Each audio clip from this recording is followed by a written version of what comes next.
A very warm welcome to all my students. तो जो आज का टॉपिक है हमारा वो है स्मैट पाथवे, WNT पाथवे और हेजहॉग पाथवे। तो जो सबसे पहला हम पढ़ेंगे that is the SMAD pathway. तो स्मैट पाथवे क्या होता है? So SMAD pathway is the intracellular signalling transduction pathway.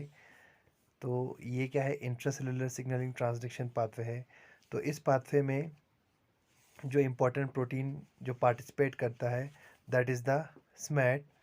तो जो स्मैट है वो क्या है? इंट्रासेलुलर प्रोटीन्स है जो एक्स्ट्रा सेलुलर सिग्नल को ट्रांसड्यूस करता है।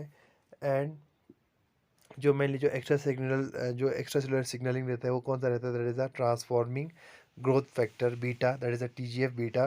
तो वो लिगेंड की तरह काम करता है, रिसेप्टर के साथ बाइंड होता है। रिसेप्टर के साथ बाइंड होने के बाद ये जो स्मैट प्रोटीन्स हैं वो एक्टिवेट हो जाते हैं। और जो स्मैट प्रोटीन्स है ये ट्रांसक्रिप्शन फैक्टर्स की तरह काम करता है और न्यूक्लियस में जाके मेनली ट्रांसक्रिप्शन को एक्टिवेट करते हैं। ओके, तो ये जो TGF बीटा है mainly they are members of जो ये रिसेप्टर्स है TGF बीटा के लिए। तो वो रिसेप्टर्स क्या है? It belongs to the family of growth factors that are protein, serine, threonine kinase which directly phosphorylate transcription factors of the SMAD family. अब जो स्मैट प्रोटीन है वो इंट्रासेलुलर प्रोटीन है। ओके, तो वो स्मैट प्रोटीन डायरेक्टली सिग्नल रिसीव नहीं करता है। जो सिग्नल रिसीव करता है वो रिसेप्टर करता है। ठीक है, तो वो कौन से रिसेप्टर है? वो है TGF बीटा। यहाँ पे 8 लिखा हुआ है, that is wrong. TGF beta आप इसको करेक्ट कर लेना। ठीक है, तो TGF बीटा रिसेप्टर्स हैं। तो वो जो रिसेप्टर्स है they are member of TGF 8 family of growth factors which are protein, serine, threonine kinase. तो वो जो रिसेप्टर्स है जो TGF बीटा के साथ बाइंड होता है वो रिसेप्टर्स क्या है? That are protein, serine, threonine kinase. ठीक है, मेनली जो सीरीन अमीनो एसिड है और जो थ्रेओनिन अमीनो एसिड है उसको ये जो रिसेप्टर है वो क्या करता है? फॉस्फोराइलेट करता है। इसीलिए जो रिसेप्टर है that is the serine threonine kinase. तो अगर मैं आपको रिसेप्टर को दिखाऊंगा तो इस डायग्राम में आप देख सकते हैं, देखो यहाँ पे R1 R2, तो ये रिसेप्टर है। ठीक है, और यहाँ पे आपको जो येलो कलर का दिख रहा है these are the SMAD protein. Okay, तो रिसेप्टर एक्टिवेट होता है, फिर जब रिसेप्टर एक्टिवेट होगा तब ये जो स्मैट प्रोटीन्स है उनका फॉस्फोराइलेशन होता है। फॉस्फोराइलेशन कहाँ पे होता है? मेनली जो सीरीन और थ्रेओनिन अमीनो एसिड है इन प्रोटीन्स पे, वहाँ पे ये फॉस्फोराइलेट करते हैं। ओके, तो ये जो रिसेप्टर्स है वो क्या है? सीरीन थ्रेओनिन काइनेज है। जैसे हमने देखा था टायरोसिन काइनेज रिसेप्टर्स में, वो टायरोसिन को फॉस्फोराइलेट करता था। तो यहाँ पे जो ये फॉस्फोराइलेट करते हैं जो रिसेप्टर्स, वो किसको करते हैं? मेनली जो प्रोटीन है उसके सीरीन और थ्रेओनिन एमिनो एसिड को। Okay, which directly phosphorylate transcription factors of the SMAD family. तो जो ये रिसेप्टर्स है मेनली क्या करते हैं? जो स्मैट फैमिली है which act as a transcription factor, उनको वो डायरेक्टली फॉस्फोराइलेट कर देते हैं। तो पहले रिसेप्टर एक्टिवेट होगा, जब रिसेप्टर एक्टिवेट हो जाएंगे तो जो रिसेप्टर है वो जो स्मैट फैमिली है उनके प्रोटीन्स को क्या करता है? फॉस्फोराइलेट कर देता है, मीन्स वहाँ पे फॉस्फेट ऐड कर देता है जिससे वो एक्टिवेट हो जाते हैं। सो जो ये रिसेप्टर्स हैं तो mainly it's composed of two types of polypeptide. एक को बोलते हैं type 1 and type 2 which become associated following ligand binding. तो आप इस डायग्राम में देख सकते हैं।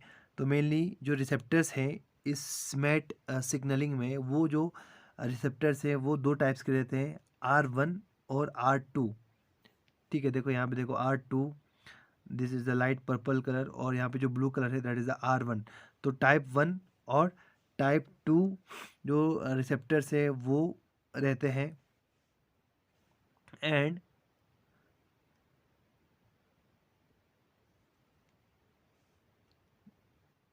विच become associated following ligand binding. ठीक है, जब यहाँ पे लिगेंड बाइंड होता है, अभी देखो ये दोनों अलग है। ओके, तो ये यहाँ पे है, R2 यहाँ पे प्रेजेंट है, R1 यहाँ पे प्रेजेंट है। जैसे ही लिगेंड बाइंड होगा that is a tumour growth factor beta, जैसे ही लिगेंड R2 पे बाइंड होगा तो ये जो R1 है और R2 दोनों कंबाइन हो जाएंगे, ये हेटेरोडाइमर फॉर्म करेंगे और ये कम्प्लेक्स फॉर्म करते हैं। तो इनका यहाँ पे डाइमराइजेशन हो जाता है। तो जैसे ही यहाँ पे लिगेंड बाइंड होगा, तो अब देखो 1B में लिगेंड बाइंड हुआ, तो जो R1 है वो इस R2 की तरफ अट्रैक्ट हो गया और ये दोनों क्या हो गए, यहाँ पे उन्होंने डाइमर फॉर्म किया। ओके, सो तो जो टाइप 2 रिसेप्टर है जब टाइप 1 के साथ एसोसिएट हो जाता है, तो ये जो टाइप 2 रिसेप्टर है वो टाइप 1 रिसेप्टर को फोस्फोराइलेट करता है, मेनली सीरीन और थ्रियोनिन जो अमीनो एसिड है उस पे। देन जब टाइप 1 रिसेप्टर फॉस्फोराइलेट हो जाएगा तो टाइप 1 रिसेप्टर एक्टिवेट हो जाता है, और टाइप 1 रिसेप्टर अगेन, या हम क्या बोलेंगे, further it activates the SMAD protein. तो जो स्मैट प्रोटीन से उनको फोस्फोराइलेट करके स्मैट प्रोटीन को एक्टिवेट करता है। आप इस डायग्राम में देख सकते हैं, देखो पहले यहाँ पे हमारा जो लिगेंड है वो बाइंड हुआ, टीजीएफ यहाँ पे बाइंड हुआ, टीजीएफ बाइंड होने के बाद क्या हो रहा है, यहाँ पे जो ये R1 है और R2 दोनों कंबाइन हो रहे हैं। जैसे R1 और R2 कंबाइन हो रहे हैं मीन्स यहाँ पे डाइमर फॉर्म हो रहा है। तो उसके बाद ये जो टाइप 2 है वो इस टाइप 1 को फोस्फोराइलेट कर रहा है पर्टिकुलर सीरीन और थ्रियोनिन अमीनो एसिड्स पे। आप यहाँ पे देखो, पहले यहाँ पे कोई फॉस्फोराइलेशन नहीं हुआ, जैसे ये दोनों उन्होंने डाइमर फॉर्म किया तो यहाँ पे आपको फॉस्फेट दिख रहा है, मेनली जो ब्लू कलर जो रिसेप्टर है दैट इज़ R1, वहाँ पे फॉस्फोराइलेशन हुआ है। तो जो टाइप 1 है वो इसका फॉस्फोराइलेशन करता है। और एक बात, जो R2 है this is it act as a constitutive receptor, ठीक है। तो in absent of TGF beta इसका फॉस्फोराइलेशन होता रहता है, ठीक है। टीजीएफ बीटा वहाँ पे प्रेजेंट नहीं होगा तब भी जो R2 है उसका ऑटो फॉस्फोराइलेशन होता है।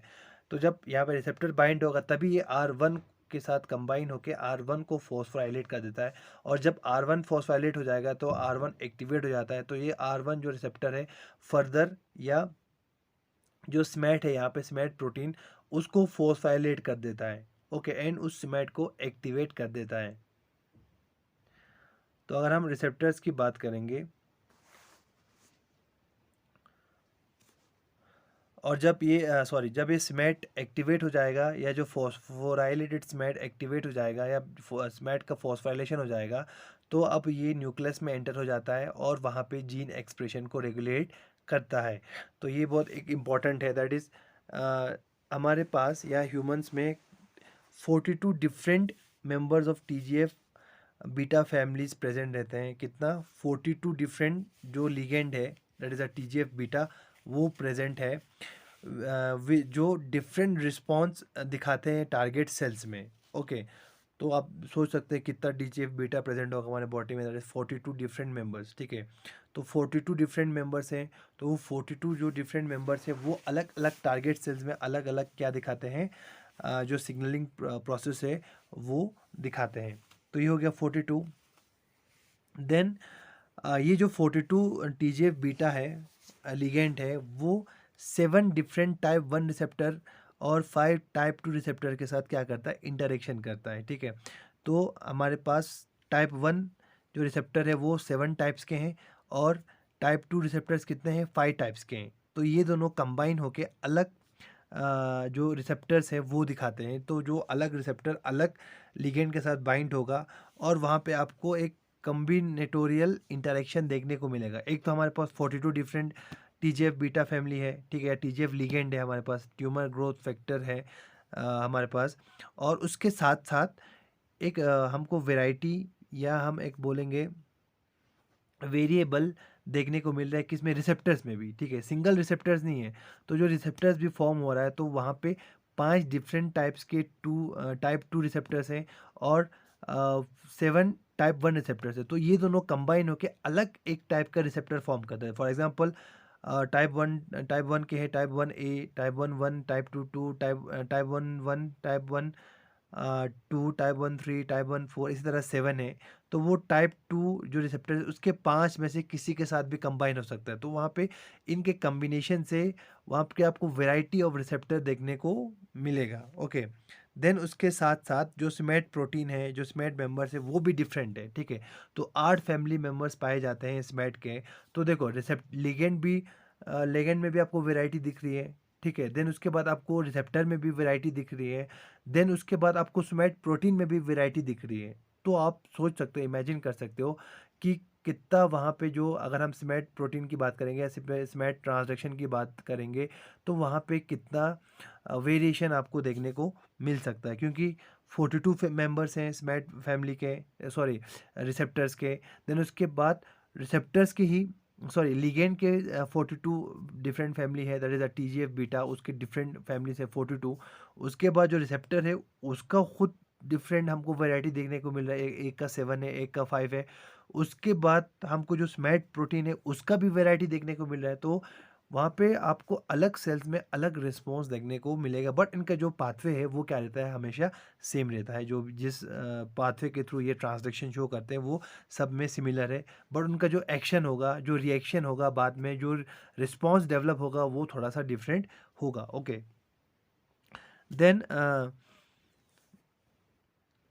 जो स्मैट फैमिली है, तो उसको जो टाइप 1 रिसेप्टर है वो एक्टिवेट करता है या उसको फोस्फाइलेट करता है, साथ साथ में जो ERK जो सिग्नलिंग पाथवे उसके थ्रू भी ये जो स्मैट फैमिली है वो फोस्फाइलेट होता है।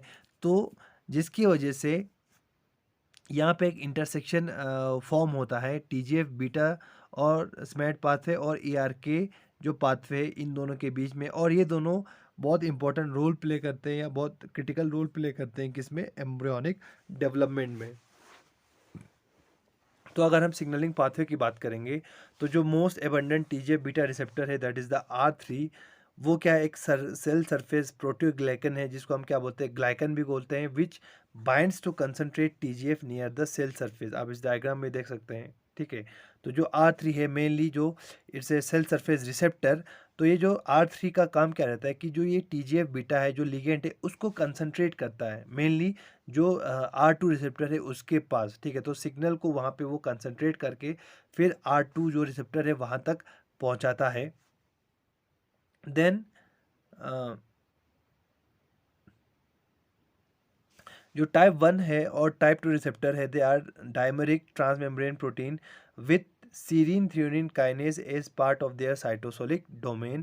So R2 is a constitutively active kinase that phosphorylates itself in the absence of TGF beta.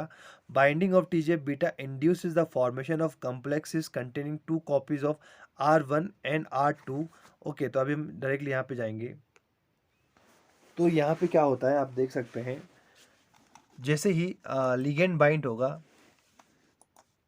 तो उससे पहले हम उसके रिसेप्टर की बात करेंगे। तो आप यहाँ पे देख सकते हैं रिसेप्टर को R2 और R1, तो ये दोनों क्या है, ट्रांस मेम्ब्रेन रिसेप्टर हैं। Okay, and they are present on the cell surface, या हम ऐसा बोल सकते हैं जो टाइप 1 और टाइप 2 रिसेप्टर्स है वो क्या है, डायमेरिक ट्रांस मेम्ब्रेन प्रोटीन है। मीन्स दो सब यूनिट से ये बने रहते हैं। आप देख सकते हैं डायग्राम में, देखो यहाँ R2 भी दो सब यूनिट से बने हुए हैं और R1 भी क्या है, दो सब यूनिट से बना हुआ है। तो ये जो टाइप 1 और टाइप 2 रिसेप्टर्स हैं वो डायमेरिक ट्रांसमेम्ब्रेन प्रोटीन है, और मेनली ये जो दोनों रिसेप्ट जो प्रोटीन है they are serine threonine kinase, ठीक है। तो सीरीन थ्रियोनिन काइनेज मतलब वो जो सीरीन या जो थ्रियोनिन अमीनो एसिड है उसको ये फोस्फोराइलेट करते हैं। तो जो सीरीन थ्रियोनिन काइनेज है इनके साइटोसोलिक पार्ट में प्रेजेंट रहता है एक ऐसा डोमेन। तो यहाँ पे आप देख सकते हैं नीचे, ठीक है। तो ये जो नीचे वाला पार्ट है जो साइटोसोल में प्रेजेंट है, this part are the serine threonine kinase, यहाँ जिसको हम क्या बोलेंगे, सीरीन थ्रियोनिन काइनेज डोमेन। तो ये मेनली प्रोटीन्स में सीरीन और थ्रियोनिन जो अमीनो एसिड है उनको फोस्फोराइलेट करते हैं। तो उसके साथ साथ जो R2 है वो क्या है, it is constitutively active kinase. Constitutively means जो जिसको सिग्नल की ज़रूरत नहीं है वो खुद ब खुद फोस्फाइलेशन करता है। तो ये जो R1 है वो खुद का फोस्फाइलेशन करता है विदाउट एनी लिगेंड। यहाँ पे लिगेंड बाइंड ना हुआ हो तब भी ये ऑटो फोस्फाइलेशन करता है, ठीक है। एक दूसरे जो रिसेप्टर्स है इनके पास जो दो सब यूनिट प्रेजेंट है उसका वो क्या करता है, फोस्फोराइलेशन करता है विदाउट या without any influence of external signal. तो ये इसकी क्वालिटी है। तो जैसे ही TGF बीटा बाइंड होगा जो हमारा लिगेंड है वो बाइंड होगा इस R2 रिसेप्टर के साथ, तो उससे क्या होता है, it forms a complex containing 2 copies of each of R1 and R2।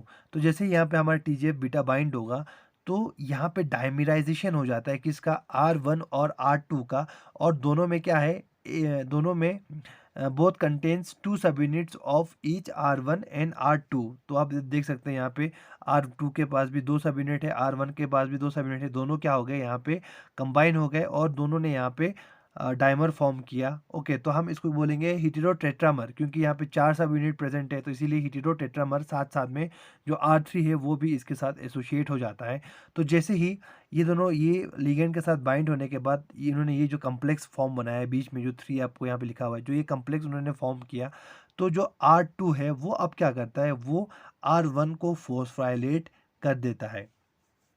Mainly जो R1 का जो सीरीन और थ्रेओनीन जो रेजिड्यूज है उनको वो फोस्फोराइलेट करता है, और जो सीरीन और थ्रेओनीन रेजिड्यू है they are highly conserve sequence of the R1 subunit adjacent to the cytosolic face of the plasma membrane.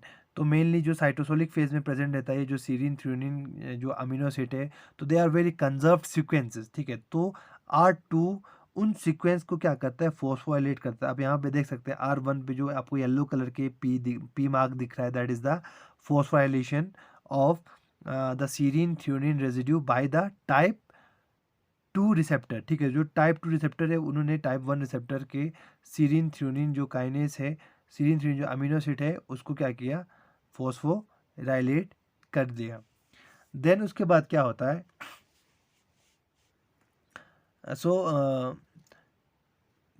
तो इस फोस्फोराइलेशन से ये R1 जो रिसेप्टर है इट गेट्स एक्टिवेटेड। ओके, तो जो R1 है उसकी जो काइनेज एक्टिविटी है वो क्या हो जाती है, एक्टिवेट हो जाती है, ठीक है। R1 हम ऐसा भी बोल सकते हैं सिंपली, R1 एक्टिवेट हो जाता है by this phosphorylation of serine and threonine kinase. R2 ने R1 को अब एक्टिवेट कर दिया है। ओके, सो 3 टाइप्स के सीमेट प्रोटीन्स प्रेजेंट रहते हैं mainly TGF beta signalling pathway में, या पार्टिसिपेट करते हैं TGF बीटा सिग्नलिंग में, that is the R SMADs, co-SMADs and inhibitory SMADs, ठीक है।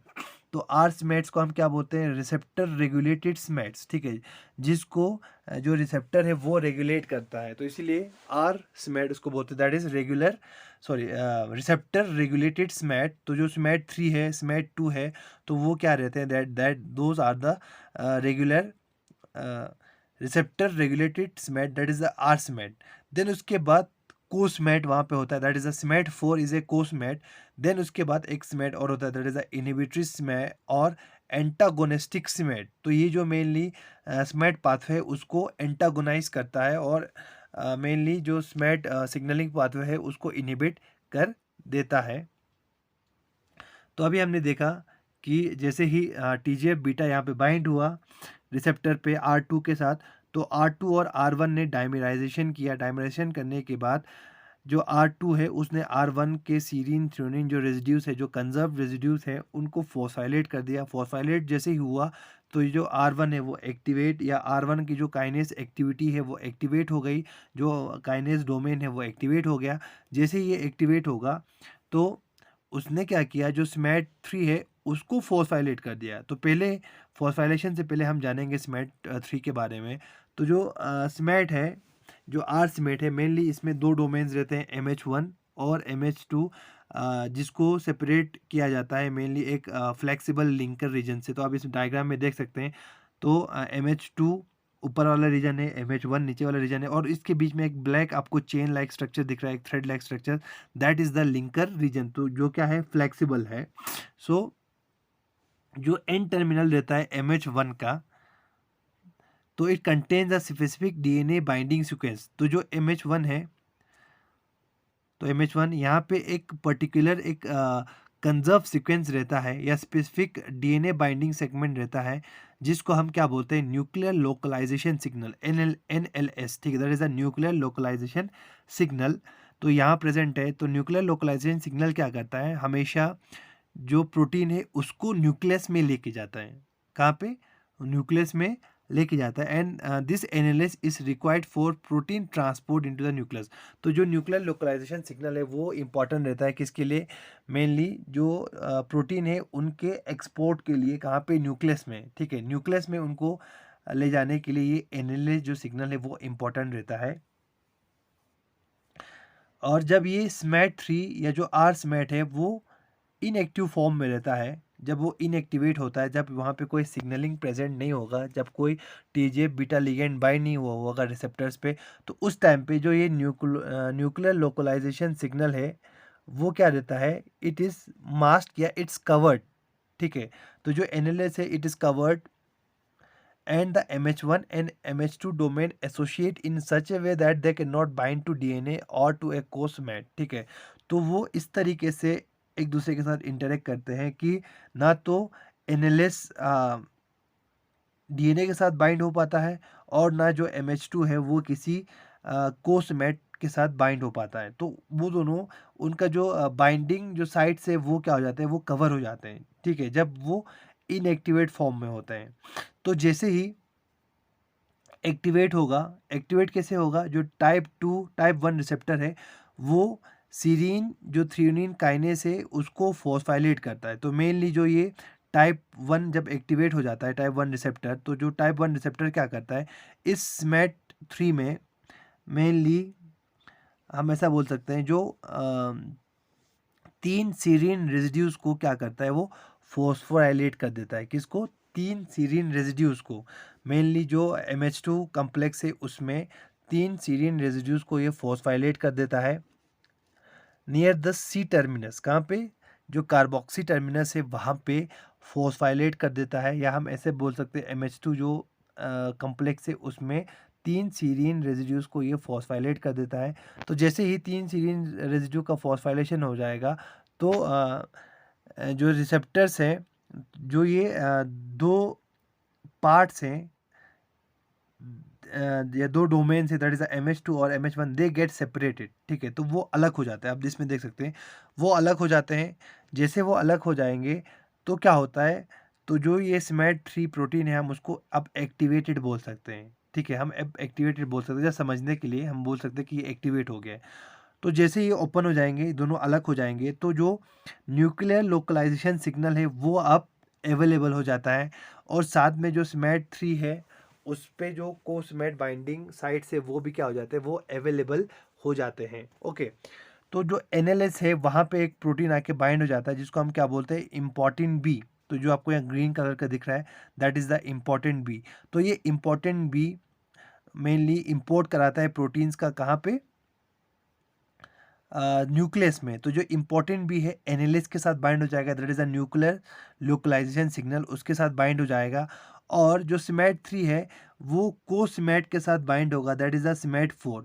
तो SMAD4 के साथ बाइंड होता है, तो SMAD4 के साथ बाइंड हुआ तो SMAD4 में क्या रहता है, एक पर्टिकुलर फोस्फोसीरीन साइट प्रेजेंट रहता है SMAD4 में। और साथ साथ में और एक जो SMAD3 है वो यहाँ पे इस SMAD3 के साथ बाइंड होके ये एक कम्प्लेक्स फॉर्म करते हैं, ठीक है। तो इस कम्प्लेक्स में एक तो SMAD4 है, दैट इज़ अ को SMAD, उसके बाद 2 हमारे पास SMAD3 प्रोटीन्स प्रेजेंट है, ठीक है। आप यहाँ पे देख सकते हैं, तो ये एक SMAD प्रोटीन है, ये एक SMAD प्रोटीन है, और जो आपको यहाँ पे दिख रहा है रेड कलर का that is the SMAD4 protein, ठीक है, SMAD4 प्रोटीन। तो एक SMAD4 प्रोटीन है, ठीक है। तो इस SMAD4 प्रोटीन के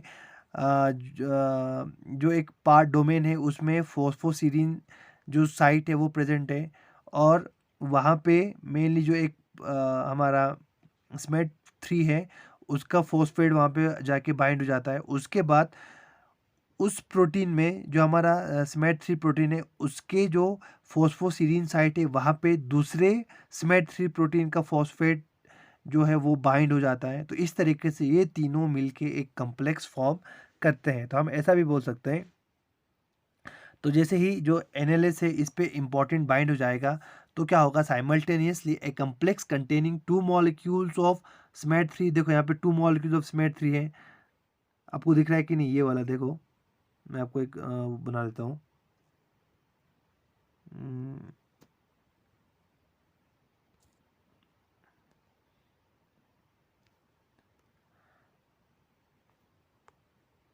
तो इस डायग्राम में आपको दिखाऊंगा मैं।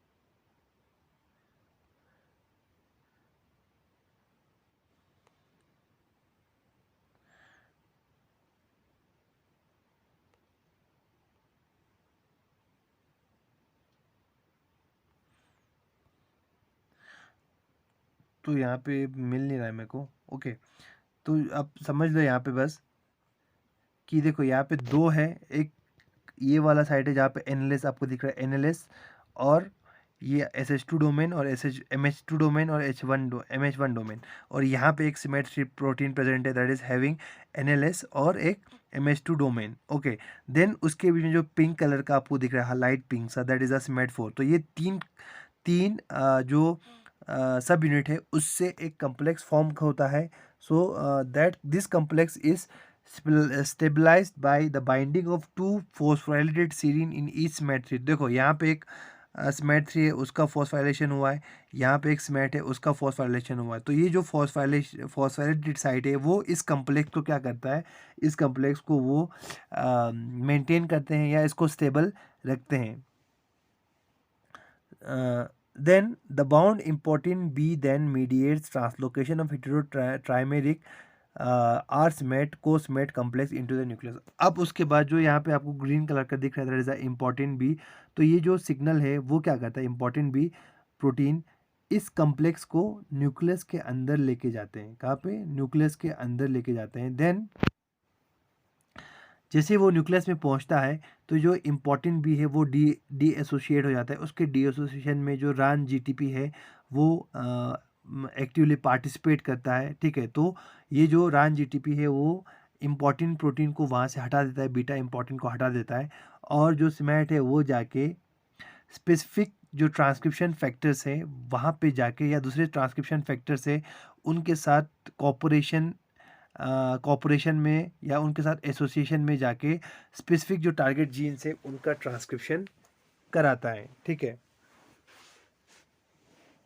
तो अब यहाँ पे देख सकते हैं तो SMAD4 है वो TFE3 है, that is a transcription factor, उसके साथ बाइंड होके मेनली जो PAI जो जीन है उसका ट्रांसक्रिप्शन करा रहा है। तो दिस SMAD3 जो कम्प्लेक्स है, SMAD3P प्रोटीन और SMAD4 जो प्रोटीन है उनका जो कम्प्लेक्स फॉर्म हुआ था हेटेरोट्राइमेरिक कम्प्लेक्स, तो वो क्या करता है, मेनली जो PAL1 जो जीन है उसका ट्रांसक्रिप्शन करता है। So these SMAD act as a transcription factors and mainly they causes the transcription of the particular genes। तो जैसे ही ये न्यूक्लियस में पहुंचता है तो इन स्मैट्स का क्या हो जाता है, डीफॉस्फोराइलेशन हो जाता है। ओके, तो जब डीफॉस्फोरेशन हो जाएगा तो मेनली जो आर स्मैट और को स्मैट है उसका डिसोसिएशन हो जाएगा, एंड ये जो स्मैट्स है they are again exported from the nucleus into the cytoplasm. तो इस एक्सपोर्ट और इंपोर्ट की वजह से या जो हम न्यूक्लियोसाइटोप्लाज्मिक शटलिंग की वजह से क्या होता है, जो कंसंट्रेशन है एक्टिव स्मैट्स का न्यूक्लियस में वो बहुत ही उसका जो लेवल है बहुत ही कम रहता है। ठीक है, क्योंकि जब इसका डीफॉस्फोराइलेशन हो जाएगा न्यूक्लियस में तो ये बाहर रिलीज हो जाएंगे, फिर से वो एक्सपोर्ट हो जाएंगे साइटोप्लाज्म में, तो इनका जो लेवल है वो फिर से क्या हो जाएगा, कम हो जाएगा। तो फिर से उनको अंदर आने के लिए TGF बीटा चाहिए ताकि जो TGF बीटा रिसेप्टर्स है उनको एक्टिवेट करे और वो फिर से अंदर आके फिर से ट्रांसक्रिप्शन को एक्टिवेट करे। So different types of cells में different sets of transcription factors रहते हैं, जो डिफरेंट सेट्स ऑफ स्मेट्स क्या करते हैं उसके साथ बाइंड हो जाते हैं और उनको एक्टिवेट करते हैं। ठीक है, तो अगर हम एपिथेलियल सेल्स की बात करेंगे या फिब्रोब्लास्ट सेल्स की बात करेंगे तो वहाँ पे क्या रहता है, जो TGF बीटा है it induce expression not only of the extracellular matrix protein that is collagen but also of protein that inhibit serum protease which otherwise would degrade to the matrix. ठीक है, तो यहाँ पे आप देख सकते हैं तो अगर हम फिब्रोब्लास्ट एपिथेलियल सेल्स की बात करेंगे तो जो टीजीएफ बीटा है वो क्या करता है, मेनली जो एक्स्ट्रा सेलुलर मैट्रिक्स प्रोटीन है उसका एक्सप्रेशन कराता है। ठीक है, एक्स्ट्रा सेलुलर मैट्रिक्स प्रोटीन में आपने पढ़ा होगा कॉलिजन। ठीक है, तो मेनली कॉलिजन जो प्रोटीन है उसका एक्सप्रेशन कराते हैं। कौन सा? TGF beta. किस सेल्स में? एपिथेलियल सेल्स और फिब्रोब्लास्ट सेल में। तो साथ साथ में ये इसका एक्सप्रेशन कराते हैं, साथ साथ में ये इनहिबिट कराता है किसको? सीरम प्रोटीएज जो एक एंजाइम है जो सेल मैट्रिक्स को डिग्रेड करता है, उसका इनहिबिशन भी ये जो टीजीएफ बीटा है वो कराता है, मेनली किसमें? Epithelial cells of fibroblast cells में। So the latter category includes plasminogen activator inhibitor, that is one PAI one. So तो अभी हमने देखा था यहाँ पे इस डायग्राम में PAI one, that is the plasminogen activator inhibitor one. ठीक है, तो यहाँ पे देखो ये जो प्लास्मिनोजन एक्टिवेटर इनहिबिटर वन है वो क्या करता है, मेनली जो प्रोटीएस है उसको इनएक्टिवेट कर देते हैं। उसके इनएक्टिवेशन से क्या होगा, जो मैट्रिक्स प्रोटीन है उसका डिग्रेडेशन नहीं होगा। सो जो ट्रांसक्रिप्शन एक्टिवेशन है किसका? PAL1 का, तो उसके लिए और एक ट्रांसक्रिप्शन फैक्टर चाहिए, that is a TFE3। So TF3, that is a transcription factor, it binds with combines with the SMAD3 SMAD4 complex, and binding of all these protein to specific sequence within the regulatory region of PAL1 gene causes the transcription of the PAL1 gene। ठीक है, तो साथ साथ में ये जो SMAD2 और SMAD3 है या SMAD3 और SMAD4 है, it binds with other transcription factors and induces expression of another protein like P15 जो मेनली सेल साइकिल अरेस्ट करता है। ठीक है, at G1 stage, and 10 block cell proliferation. तो सेल प्रोलिफरेशन भी रुक सकता है, क्योंकि ये जो SMAD2 और SMAD4 है या जो SMAD प्रोटीन है ये TGF बीटा सिग्नलिंग के थ्रू P15 को एक्सप्रेस करता है। जब P15 एक्सप्रेस होगा तो सेल अरेस्ट हो जाता है किसमें? G1 साइकिल में। तो साथ साथ में जो ये स्मेट कम्प्लेक्सेस है वो जो MYC जीन है उसके ट्रांसक्रिप्शन को ये रिप्रेस करते हैं, thereby reducing expression of many growth promoting genes whose transcription normally is activated by MIC। ठीक है, तो मेनली जो MIC जीन है उसको रिप्रेस कर सकते हैं, क्योंकि ये बहुत सारे जीन्स के एक्सप्रेशन को ये रिड्यूस कर सकता है, जो मेनली प्रमोट करता है, मेनली जो ग्रोथ है उसको प्रमोट करता है। तो जब MIC इनएक्टिवेट हो जाएगा तो ऑटोमेटिकली बहुत सारे ग्रोथ प्रमोटिंग जीन्स है वो इनएक्टिवेट हो जाएंगे। तो ये जो स्मैट प्रोटीन्स है वो कम्प्लेक्स फॉर्म करके ये जो चीज़ें हैं ये भी कर सकता है। जैसे कि अब हमने अभी ये बात की मैट्रिक्स प्रोटीन को ये प्रोड्यूस कर सकते हैं। जो मैट्रिक्स प्रोटीएज है जो मैट्रिक्स को खा जाते हैं उन प्रोटीन्स को इनएक्टिवेट कर देते हैं, और जो ग्रोथ फैक्टर्स हैं, ग्रोथ प्रमोटिंग जीन्स है, उनके ट्रांसक्रिप्शन को भी ये इनहिबिट कर सकते हैं indirectly by inactivating the MYC। So this is all about the SMAD pathway. Then जो नेक्स्ट पाथवे है that is the hedgehog signalling pathway. ठीक है, तो हेजहॉग सिग्नलिंग पाथवे अगर हम बोलेंगे तो hedgehog and WNT pathway are closely connected signaling system that plays key role in determining cell fate during embryonic development। तो embryonic development में ये जो सिग्नलिंग है दैट इज़ हेजहॉग और WNT बहुत ही इंपॉर्टेंट रोल प्ले करते हैं, and they are very closely connected to each other. तो बोथ हेजहॉग और जो WNT है इनको डिस्क्राइब किया था पहले किसमें? ड्रोसोफिला में। But members of the hedgehog and WNT families have been found to control a wide range of events that establish cell patterning during the development of both vertebrate and invertebrate embryos। But ये जो hedgehog है और जो WNT families है वो बहुत सारे जो सिग्नलिंग प्रोसेस है उनको, या बहुत सारे जो इवेंट्स हैं जो सेल डेवलपमेंट में होते हैं उनको कंट्रोल करने में पाए गए हैं, जब डेवलपमेंट हो रहा होगा वर्टिब्रेट और as well as invertebrate embryos में, या जो सेल पैटर्निंग है, जो क्लीवेज हो रहा है, सेल का जो रोटेशनल क्लीवेज हो रहा है, तो वहाँ पे इनका बहुत इंपॉर्टेंट रोल है। या जो सेल है उनके जो फेट वहाँ पे में फेट में फॉर्म हो रहा है, तो उस टाइम पे ये जो WNT और हेजोग है वो बहुत इंपॉर्टेंट रोल प्ले करते हैं. So example of the process regulated by these signaling pathway include a determination of cell types and establishment of cell patterning during the development of limbs, the nervous system, the skeleton, lungs, air, teeth and gonads. ठीक है, तो अगर हम इस signalling pathway का, that is the WNT और HOC जो signalling pathway, उसका प्रोसेस अगर हम बताएंगे, सो दिस ये जो प्रोसेस है it regulates the signalling pathway include the determination of cell types, कि सेल डिटरमाइन जब होता है कि हाँ मुझे लिम्स के सेल्स बनने हैं, या मुझे नर्वस सिस्टम के सेल्स बनने हैं, या मुझे एंटीरियर साइड बनना है, या मुझे पोस्टीरियर साइड बनना है, या प्रॉक्सिमल साइड बनना है, या डॉर्सल साइड बनना है, तो वहाँ पे ये जो प्रोसेस है या सिग्नलिंग पाथवे है वो बहुत इंपॉर्टेंट रोल प्ले करता है, या मेनली जो सिग्नलिंग पाथवे उन चीज़ों को ये रेगुलेट करते हैं, जैसे कि लिम्ब फॉर्मेशन है, या जो नर्वस सिस्टम फॉर्मेशन है, जो स्केल्टन मसल फॉर्मेशन है, या जो स्केल्टन फॉर्मेशन है, या लंग्स है, टीथ एंड गोनाड्स, इनके फॉर्मेशन में भी जो ये जो हेचहॉग और WNT है वो पार्टिसिपेट करते हैं. तो जो हेचहॉग जीन्स है, अगर हम ड्रोसोफिला की बात करेंगे तो वहाँ पे एक प्रेजेंट रहता है, और अगर हम मैमल्स की बात करेंगे तो 3 हेचहॉग प्रोटीन्स प्रेजेंट है. तो it encode secreted protein that are modified by the addition of lipid.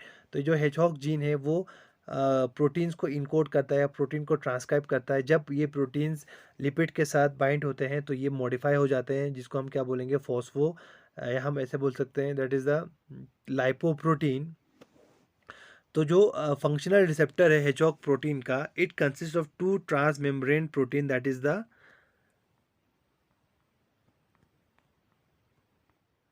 Smoothen and patch. Okay, तो जो हेचॉक जो सिग्नलिंग पाथवे है उसमें दो जो रिसेप्टर्स है वो पार्टिसिपेट करते हैं, और जो रिसेप्टर्स है वो क्या है, these are the transmembrane proteins. तो आपको यहाँ पे दिख रहा है, एक है स्मूथन और दूसरा है पैच. जो रेड कलर का दैट इज़ द स्मूथन, और जो ब्लू आपको दिख रहा है, पर्पल जो दिख रहा है आपको, दैट इज़ द पैच. सो जो जब यहाँ पे कोई सिग्नल नहीं होता है तो उस टाइम पे स्मूथन और पैच एक दूसरे के साथ अटैच रहते हैं, और जो पैच क्या करता है, स्मूथन को इनएक्टिवेट फॉर्म में रखता है. ओके, जैसे ही हेचॉक बाइंड होगा किस पे, पैचेट पे, तो हेचॉक हमेशा पैच पे बाइंड होता है, क्योंकि पैच पे जो हेचॉक बाइंडिंग साइड से वो प्रेजेंट रहते हैं. तो हेचॉक पे जैसे ही जो सॉरी जो पैचेट है उस पर जैसे ही हेचॉक बाइंड होगा, सो जो हेचॉक है, जो पैचेट है, which act as a negative regulator of smoothened, it release the negative regulating ability of the patched. ठीक है, तो जैसे ही हेचॉक बाइंड होगा तो वो क्या करता है, जो पैचेट है उसको अलो करता है कि जो स्मूथन है to propagate an intracellular signal, क्योंकि मैंने आपको बताया कि पैचेट हमेशा स्मूथन को इनएक्टिवेट करके रखता है. ठीक है, तो जैसे ही हेचॉक पैचेट पे बाइंड होगा तो ये जो पैचेट है वो इनएक्टिवेट हो जाता है, और स्मूथन पैच से अलग हो जाता है, और स्मूथन को मौका मिल जाता है कि वो जो सिग्नल है वो आगे कैरी करे. ओके, तो जो पैच जैसे ही एक्टिवेट हो जाएगा, जैसे ही वो स्मूथन पैचेट से अलग हो जाएगा, तो उससे क्या होता है, so this smoothened will activate a transcription factor, जिसको हम क्या बोलते हैं, that is a cubitus interruptus, that is the CI. Okay, Drosophila में हम उसको CI बोलते हैं, अगर हम मैमल्स की बात करेंगे तो उसको हम क्या बोलते हैं, GLI. ओके, तो ड्रोसोफिला में ये जो CI है वो एक्टिवेट हो जाता है. ठीक है, बाय दिस स्मूथन. ठीक है, जैसे स्मूथन अलग हो जाएगा पैचेस से, तो स्मूथन एक्टिवेट हो जाएगा. जैसे स्मूथन एक्टिवेट हो जाएगा तो ये स्मूथन क्या करता है, जो ये CI 155 है उसको एक्टिवेट कर देता है. ठीक है, तो पहले हम देखेंगे इन एब्सेंस ऑफ हेचहॉक. जब हेचहॉक नहीं होता है तो उस टाइम पे जो ये CI 55 है वो एक कम्प्लेक्स के साथ बाइंड रहता है. तो जिस कम्प्लेक्स में क्या रहता है, काइनेसिन रिलेटेड प्रोटीन रहता है, जिसको हम क्या बोलते हैं, costal. Okay, then which anchors the complex to the microtubules. Within the complex, CI is either completely degraded or cleaved to regenerate a transcriptional repressor. Okay, तो अगर हम देखेंगे जब यहाँ पे कोई लिगेंड नहीं है, पैच के साथ कोई लिगेंड बाइंड नहीं है, तो जब स्मूथन इनएक्टिव रहता है, तो उस टाइम पे ये जो CI-155 that is the cubitus interruptus, वो एक कम्प्लेक्स फॉर्म करके रखा होता है किसके साथ, कोस्टल 2 और जो फ्यूज्ड है उसके साथ, and they are attach to the microtubules. ठीक है, तो ये जो कोस्टल टू फ्यूज जो कम्प्लेक्स यहाँ पे फॉर्म हुआ है, तो ये क्या करता है, इस CI-155 को क्यूबिटस इनक्यूबिटस 155 इंटरप्टस 155 उसको डिग्रेड कर देते हैं, ये जो कम्प्लेक्स है किस में, दैट इज CI-75। ठीक है, तो उसको डिग्रेड करता है CI-75 में, या उसको पूरा डिग्रेडेशन कर देता है। ठीक है, या तो उसका थोड़ा पार्ट रखता है दैट इज CI-75, या उसको कंप्लीटली डिग्रेड कर देता है। अब जो ये CI-75 है वो ट्रांसक्रिप्शन इनहिबिटर की तरह काम करता है, तो ये न्यूक्लियस में जाएगा और ट्रांसक्रिप्शन को रिप्रेस कर देगा। ठीक है, कब, जब यहाँ पे हमारा signal that is a hedgehog present नहीं होगा, उस टाइम पे ये ट्रांसक्रिप्शन को रिप्रेस करके रखता है, कौन, CI-75। तो जैसे ही हेचहॉग बाइंड होगा पैच के साथ, जो हमारा हेचहॉग सिग्नल है वो बाइंड होगा पैच के साथ, तो जो स्मूथन है वो इस पैच से अलग हो जाता है। जब पैच से अलग हो जाएगा तो ये स्मूथन क्या करता है, जो फ्यूज्ड है कॉस्टल है उससे जो CI-155 उसको रिलीज़ करा देते हैं। तो जो CI-155 है वो विदाउट अंडर गोइंग डिग्रेडेशन वो यहाँ से अलग हो जाता है। जैसे ही अलग हो जाएगा CI-155, तो वो डायरेक्टली जाके न्यूक्लियस पे एक्ट करता है एज ए ट्रांसक्रिप्शन एक्टिवेटर। तो जो भी टारगेट जीन होगा ये वहाँ पे जाकर डायरेक्टली एक्टिवेशन करेगा। ठीक है, तो यहाँ पे ये दो डिफरेंस है।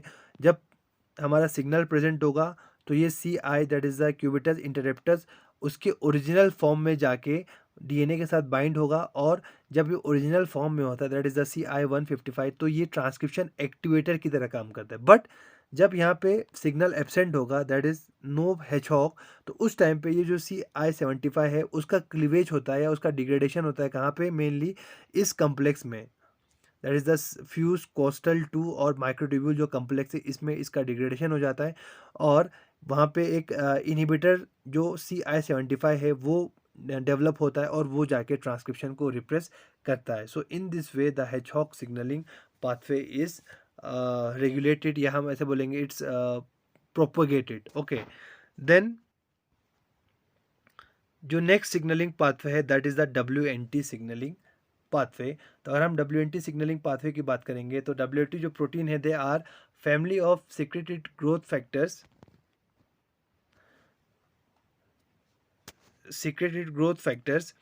that bind to receptor of the LRP and Frizzled family which are related to smoothen। ठीक है, तो जब WNT प्रोटीन वो क्या है, it is a family of secreted growth factors. ठीक है, तो ये भी क्या है, ग्रोथ फैक्टर्स है but they are secreted, and these growth factors या WNT binds to the receptor of LRP and frizzled family. ठीक है, तो जो LRP और जो फ्रिजल्ड फैमिली है उसके साथ ये बाइंड होता है।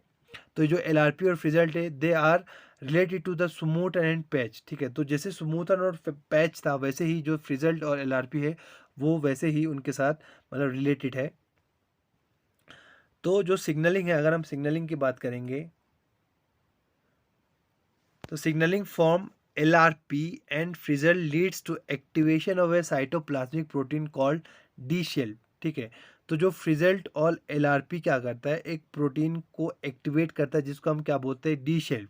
ओके, तो डी शेल्फ जब एक्टिवेट होता है तो डी शेल्फ क्या करता है, तो डी शेल्फ मेनली एक कम्प्लेक्स है उसको डिग्रेड कर देता है। देखो अब जब यहाँ पे एब्सेंट होगा हमारा signal that is the WNT is the signal is the ligand, तो जब WNT एब्सेंट होगा तो जो डी शेल्फ्ड है वो अलग प्रेजेंट है साइटोप्लाज्म में, और यहाँ पे कम्प्लेक्स आपको दिख रहा है that is the axin and APC and GSK3 beta. ठीक है, तो ये जो तीन कम्प्लेक्स यहाँ पे फॉर्म हुआ है तीन सब यूनिट का, एक्सिन, APC और CSK3 बीटा, तो ये जो कम्प्लेक्स है वो क्या करता है, एक प्रोटीन है बीटा कैटेनिन उसको फॉस्फाइलेट कर देते हैं। ठीक है, जब इसका फॉस्फाइलेशन होगा तो बीटा कैटेनिन फॉस्फोराइलेटेड फॉर्म में क्या होता है, उसका यूबीक्यूटिनेशन होता है एंड डिग्रेडेशन हो जाता है। ठीक है, यहाँ पे आप देख सकते हैं, जैसे GSK3 बीटा एक्सिन एपीसी ये कम्प्लेक्स फॉर्म होगा तो बीटा कैटेनिन पे एक फॉस्फेट ग्रुप ऐड होगा। जैसे ही फॉस्फेट ग्रुप ऐड होगा तो इसका यूबीक्विटिनेशन होगा या इसका डिग्रेडेशन होगा। तो WNT सिग्नलिंग में क्या होता है? WNT सिग्नलिंग में देखो यहाँ पे रेड कलर का WNT है, तो WNT बाइंड होता है किसके साथ? हमारे फ्रिजल्ट और LRP के साथ। जैसे ही फ्रिजल्ट और LRP के साथ वो बाइंड होगा तो पहला ये क्या करता है, पहला ये जो डिशेल्फ है उसको एक्टिवेट करता है। देन साथ साथ में it inhibits the complex of protein axin APC and protein kinase GSK3 beta. तो ये जो कम्प्लेक्स यहाँ पे फॉर्म हुआ था एक्सिन GSK3 बीटा एपीसी, उसको वो क्या करता है? इनएक्टिवेट कर देता है और उसको ये अलग कर देते हैं। तो एपीसी अलग हो जाएगा, GSK3 बीटा अलग हो जाएगा और जो एक्सिन है वो अलग हो जाएगा। तो जिससे जो हमारा बीटा कैटेनिन है उसका फॉस्फोराइलेशन नहीं हो पाता है। जब इसका फॉस्फोराइलेशन नहीं होगा तो उसका डिग्रेडेशन नहीं होता है। तो बीटा कैटेनिन क्या है? It's a transmembrane protein that links cadherins to actin at adherens junction. तो जो बीटा कैटेनिन क्या है? ये एक ट्रांस मेम्ब्रेन प्रोटीन है। तो ये क्या करता है? जो कैडेरिन है उसको लिंक करता है किसके साथ? एक्टिन के साथ। कहाँ पे? एडेरेंट जंक्शंस में। तो अगर आपने एडेनिन जंक्शन के में पढ़ा होगा तो वहाँ पे एक्टिन और कैडेरिन के बारे में आपको पता चलेगा। तो जो बीटा प्रोटीन बीटा कैटेनिन है वो इन दोनों को क्या करके रखते हैं? उनको लिंक करके रखते हैं, कैडेरिन और एक्टिन को। तो अगर हम WNT सिग्नलिंग की बात करेंगे तो बीटा कैटेनिन यहाँ पे देखो एक्टिवेट हो गया है, इसका डिग्रेडेशन नहीं हुआ। तो जो बीटा कैटेनिन है it directly regulate the gene expression by forming a complex with the member of TCF LEF family of transcription factors. तो जो बीटा कैटेनिन जब डिग्रेड नहीं होगा तो वो डायरेक्टली न्यूक्लियस में एंटर होता है। न्यूक्लियस में एंटर होने के बाद जो ट्रांसक्रिप्शन फैक्टर्स है उनके साथ ये कम्प्लेक्स फॉर्म करता है। तो वो ट्रांसक्रिप्शन फैक्टर है that is the TCF and LEF। तो इसके साथ ये क्या करते हैं? एक कम्प्लेक्स फॉर्म करते हैं। जब कम्प्लेक्स फॉर्म होगा तो दोनों क्या करते हैं? ट्रांसक्रिप्शन फैक्टर्स की तरह काम करते हैं, ट्रांसक्रिप्शन एक्टिवेटर्स की तरह काम करते हैं and leads through the expression of target genes encoding other cell signaling molecules and a variety of transcription factors that control cell fate. तो साथ में वो क्या करता है? किसका ट्रांसक्रिप्शन करेगा? तो उन जीन्स का ये ट्रांसक्रिप्शन करेगा जो दूसरे सिग्नलिंग मॉलिक्यूल्स इनकोड करते हैं और साथ साथ में ट्रांसक्रिप्शन फैक्टर्स जो इनकोड करते हैं उन प्रोटीन्स का ये ट्रांसक्रिप्शन कराएगा। और वो जो प्रोटीन्स है या जो वो ट्रांसक्रिप्शन फैक्टर्स है वो क्या करता है? जो सिग्नलिंग मॉलिक्यूल्स क्या करते हैं? वो सिग्नलिंग मॉलिक्यूल्स देन जो सेल फेट है उसको कंट्रोल करता है कि ये सेल आगे जाके क्या फॉर्म होगा। ये जो सेल है वो आगे एक्टोडर्म बनेगा, एंडोडर्म बनेगा, म्यूरोडर्म बनेगा, या न्यूरॉन्स बनेंगे, या एपिथेलियल सेल्स बनेंगे, एपिडर्मल सेल्स बनेंगे, एंटीरियर साइड बनेगा या पोस्टीरियर साइड बनेगा, डॉर्सल या वेंट्रल। तो ये सारी चीज़ें इस बीटा कैटेनिन TCLEF जो ट्रांसक्रिप्शन फैक्टर्स है उसने जो जीन्स को बनाया वो जीन इन चीज़ों को क्या करता है? कंट्रोल करता है। So this is all about the WNT signalling pathway. तो ये 3 signalling pathway that is the पहला स्मैट पाथवे हमने देखा, उसके बाद hedgehog signalling pathway, then WNT signalling pathway. ये जो तीनों सिग्नलिंग पाथवे है ये मेनली पार्टिसिपेट करते हैं किसमें? सेल डेवलपमेंट में, या जिसको हम क्या बोलेंगे? डेवलपमेंटल बायोलॉजी में। सो this is all for today.